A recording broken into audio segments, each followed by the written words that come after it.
आज इंग्लंड हरणार असं आपण का म्हणतोय? हा व्हिडिओ पाहिल्यानंतर आपल्याला पूर्ण समजेल. आजचं वातावरण जरा वेगळंच आहे. काल क्रिकेटच्या मैदानावर रंगांची नाही तर रन्सची होळी खेळली गेली आणि ती खेळली न्यूझीलंडने. कोलकात्याच्या मैदानावर न्यूझीलंडने साऊथ आफ्रिकेला अशी धुराई दिली की आफ्रिकन टीमला अजूनही समजत नसेल की नेमकं काय झालं. 9 विकेटने सामना जिंकत न्यूझीलंडने फक्त विजयच मिळवला नाही तर थेट वर्ल्ड कपच्या फायनलमध्ये प्रवेश केला. साऊथ आफ्रिकेने दिलेला जवळपास 170 धावांचा टार्गेट न्यूझीलंडने ज्या पद्धतीने चेस केला तो पाहून प्रत्येक क्रिकेट फॅन थक्क झाला. फक्त 12.5 ओव्हर्समध्ये सामना संपवला. म्हणजे क्रिकेटमध्ये ज्याला म्हणतात ना पूर्ण वर्चस्व, तेच. न्यूझीलंडच्या फलंदाजांनी साऊथ आफ्रिकेच्या बॉलर्सची अशी धुराई केली की जणू काही नेट प्रॅक्टिस सुरू आहे. त्यात फिन एलनने तर भन्नाट खेळी केली. 33 चेंडूत शतक. एवढ्या वेगाने शतक करत त्याने दाखवून दिलं की मोठ्या स्टेजवर मोठे खेळाडू कसे उभे राहतात. या विजयामुळे आता वर्ल्ड कपचा पहिला फायनलिस्ट ठरला आहे, न्यूझीलंड. पण आता सगळ्या जगाचं लक्ष एका प्रश्नाकडे लागलं आहे. न्यूझीलंडच्या विरोधात फायनलमध्ये कोण उतरणार, भारत की इंग्लंड? आणि मित्रांनो, आजचा सेमीफायनल सामना म्हणजे फक्त सामना नाही, हा प्रतिष्ठेचा प्रश्न आहे. हा बदला घेण्याचा प्रश्न आहे. कारण T20 वर्ल्ड कपच्या इतिहासात भारत आणि इंग्लंड यांच्यातील सेमीफायनलची ही तिसरी वेळ आहे. 2022मध्ये ॲडलेडमध्ये इंग्लंडने भारताला 10 विकेटने हरवलं होतं. त्या दिवशी भारताची गोलंदाजी पूर्णपणे फसली होती. बटलर आणि हेल्सने एकही विकेट न देता सामना संपवला होता. ती हार भारतीय चाहत्यांना अजूनही विसरलेली नाही. पण 2024मध्ये गयानामध्ये भारताने जोरदार कमबॅक करत इंग्लंडला 68 धावांनी हरवलं. त्या दिवशी भारताने दाखवून दिलं की आम्ही फक्त हार मानणारी टीम नाही, आम्ही परत येणारी टीम आहोत. म्हणजे आता या रायव्हलरीचा स्कोअर 1-1 असा झाला आहे. आणि आजचा सामना ठरवणार आहे की कोण पुढे जाणार आणि कोण घरी जाणार. आज मुंबईच्या वानखेडे स्टेडियममध्ये जे वातावरण असेल ते शब्दात सांगणं कठीण आहे. हजारो प्रेक्षक, हातात तिरंगा आणि स्टेडियममध्ये एकच आवाज, इंडिया, इंडिया, इंडिया. इंग्लंडचा ऑलराऊंडर सॅम करन म्हणतो की आम्ही प्रेक्षकांना शांत ठेवू. पण भाऊ, वानखेडेचा आवाज शांत करणं इतकं सोपं नाही. जेव्हा भारतीय संघ मैदानावर उतरतो आणि राष्ट्रगीत वाजतं तेव्हा संपूर्ण स्टेडियम एका आवाजात गातं. तो क्षणच वेगळा असतो. पण सामना सुरू होण्याआधीच इंग्लंडच्या 2 माजी कर्णधारांची बोलती बंद करणारी एक घटना घडली आहे. आणि ती केली आहे आपल्या DK भैयाने, म्हणजे दिनेश कार्तिकने. नासिर हुसेन आणि मायकल ॲथर्टन यांनी काही दिवसांपूर्वी असं वक्तव्य केलं होतं की भारताला फायदा झाला कारण त्यांनी बहुतेक सामने एका वेन्यूवर खेळले. म्हणजे त्यांच्या म्हणण्यानुसार भारताचा विजय हा त्यांच्या ताकदीमुळे नाही तर परिस्थितीमुळे झाला. पण DKने त्यांना जोरदार प्रत्युत्तर दिलं. त्याने विचारलं, ठीक आहे, जर एकाच वेन्यूवर खेळल्यामुळे जिंकता येत असेल तर पाकिस्तानही एकाच वेन्यूवर खेळत होता. मग पाकिस्तान का जिंकला नाही? हा प्रश्न ऐकल्यावर दोघेही शांत झाले.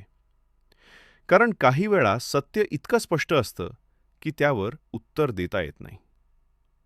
आता मैदानातही भारताने त्याच पद्धतीने उत्तर द्यायचंय. इंग्लंडची टीम हलक्यात घेण्यासारखी नाही. त्यांच्याकडे अनेक धोकादायक खेळाडू आहेत. Harry Brook, Sam Curran, Adil Rashid, Will Jacks, Phil Salt हे सगळे खेळाडू एका क्षणात सामना पलटवू शकतात.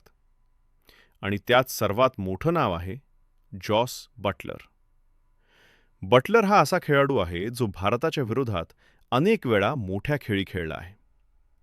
पण भारताकडेही त्याचं उत्तर आहे, जसप्रीत बुमराह. बुमराह जेव्हा मोठ्या सामन्यात बॉलिंग करतो तेव्हा तो वेगळ्याच लेव्हलवर जातो. त्याची यॉर्कर, त्याची अचूक लाईन आणि त्याची शांतता हे सगळे मिळून तो जगातील सर्वात धोकादायक बॉलर बनतो. वानखेडेची पिच आणि बुमराहची यॉर्कर ही जोडी इंग्लंडच्या फलंदाजांसाठी मोठं आव्हान ठरू शकते.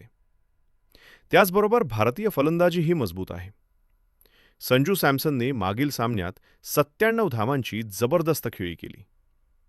एक हाती संपूर्ण डाव सांभाळत त्याने दाखवून दिलं की तो आता मोठ्या स्टेजवर खेळण्यासाठी तयार आहे. ईशान किशनला वानखेडेची पिच चांगली माहिती आहे. त्याने इथे अनेक मोठ्या खेळी केल्या आहेत. सूर्यकुमार यादव तर या मैदानाचा राजा मानला जातो. मैदानाचा प्रत्येक कोपरा त्याला माहिती आहे. आणि मग आहे हार्दिक पांड्या. हार्दिकने नुकताच नवीन टॅटू काढलाय आणि नवीन हेअरस्टाईल केली आहे. सोशल मीडियावर फॅन्स त्याला नेमार ज्युनियर म्हणत आहेत. पण हार्दिक फक्त स्टाईलमध्ये नाही तर खेळातही तितकाच धोकादायक आहे. इंग्लंडच्या विरोधात त्याचा रेकॉर्ड शानदार आहे. 20 सामन्यात 400 पेक्षा जास्त रन आणि जवळपास 20 विकेट. जर हार्दिक फॉर्ममध्ये आला तर इंग्लंडचं फायनलचं स्वप्न तिथेच संपेल. पण आता सर्वात मोठा प्रश्न असा आहे, भारताने प्लेइंग 11मध्ये बदल करावा का? खूप लोक म्हणत आहेत की 2 बदल होऊ शकतात. काही जण म्हणत आहेत की अभिषेक शर्मा फॉर्ममध्ये नाही म्हणून त्याला बाहेर बसवावं. पण मोठ्या टीम्स मोठ्या सामन्यात मोठे बदल करत नाहीत.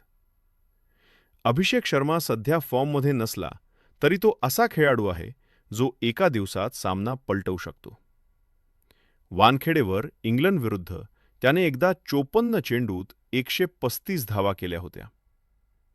त्या दिवशी त्याने पॉवर प्लेमध्ये असा हल्ला केला की इंग्लंडचे बॉलर लाईन लेंथ विसरले. म्हणून कदाचित आजच तो दिवस असेल जेव्हा अभिषेक पुन्हा फॉर्ममध्ये येईल. बॉलिंगमध्येही चर्चा सुरू आहे. काही जण म्हणत आहेत की वरुण चक्रवर्तीच्या जागी कुलदीप यादवला संधी द्यावी.